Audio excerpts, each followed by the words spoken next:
সুস্থ হয়ে বাবা মার কোলে ফিরেছে চট্টগ্রামে একসাথে জন্ম নেয়া সেই 5 নবজাতক। 1 মাসেরও বেশি সময় পার্কভিউ হাসপাতালে চিকিৎসকদের অক্লান্ত চেষ্টা, নিবিড় পর্যবেক্ষণ ও সেবার পর সন্তানদের নিয়ে বাড়ি ফিরেছেন বাবা মা। তাতে পরিবারেও ফিরেছে আনন্দ।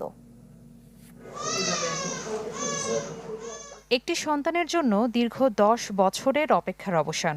তবে একটি নয়, একসাথে 5টি সন্তানের বাবা মা হলেন চট্টগ্রামের সাতকানিয়ার সুমন অ্যানি দম্পতি।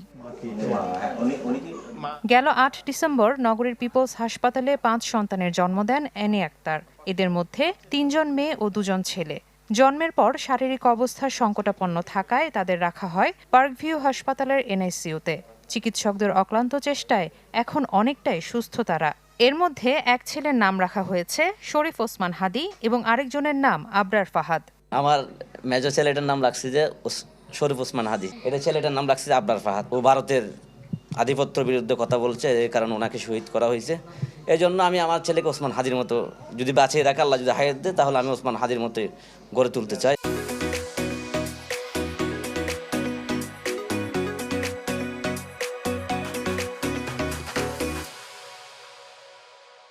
প্রসূতি বিশেষজ্ঞ ফরিদা ইয়াসমিন সুমির তত্ত্বাবধানে ইন্ট্রা-ইউটেরাইন ইনসেমিনেশন পদ্ধতির মাধ্যমে জন্ম নেয়া নবজাতকদের নিবিড় পর্যবেক্ষণে রাখে হাসপাতাল কর্তৃপক্ষ।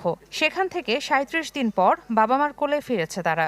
আমি যেদিন সিজারিয়ান সেকশন করলাম, দেখলাম 4টার পর আমি আরেকটা পাচ্ছি। দ্যাট ইজ আমরা একটা বোনাস হিসেবে পেলাম। প্রফেসর আব্দুর রাজ্জাক শিকদারকে কল দিয়ে উনি দেখেছেন, উনি দেখেই বললেন যে এটা তৎক্ষণাৎ আইসিইউতে রেফার করার জন্য। 3টা বাচ্চা একটু ওজন বেশি ছিল, আর 2টা বাচ্চা ওজন বেশ 1 কেজি নিচে ছিল।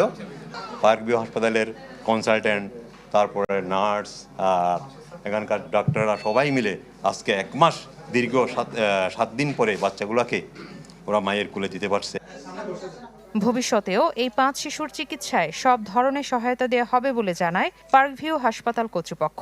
বাচ্চাগুলো আলহামদুলিল্লাহ আমরা আজকে ডিসচার্জ করতেছি। তবে আমরা আজকে ডিসচার্জ মানে আমরা এখানে শেষ না, আমরাও যতদিন আছি পার্কভিউ যতদিন আমরা ইনশাল্লাহ সাধ্য মধ্যে চেষ্টা করবো যে বাচ্চাগুলিকে সার্বিক সেবা ট্রিটমেন্ট দেওয়ার জন্য। আমাদের পেডিয়াট্রিক্স টিম যারা আছে, বাচ্চাদের অভিভাবক যারা আছে তাদের সাথে যোগাযোগ রাখছে এবং তাদেরকে উপদেশ সবগুলো দিয়েছে এবং পরবর্তী ফলো আপের জন্য প্রতিটা ফলো আপ যেন আমাদের এখানে হয়, আমাদের যারা কনসালটেন্ট ছিল তাদের কাছে হয়, সেইভাবে আমরা নির্দেশনা দিয়েছি। এর আগেও চট্টগ্রামে 6 শিশু জন্ম নেওয়ার ঘটনা ঘটলেও সব নবজাতকের সুস্থভাবে বাড়ি ফেরার ঘটনা এটাই প্রথম। ইসরাত এমি, চ্যানেল 24, চট্টগ্রাম।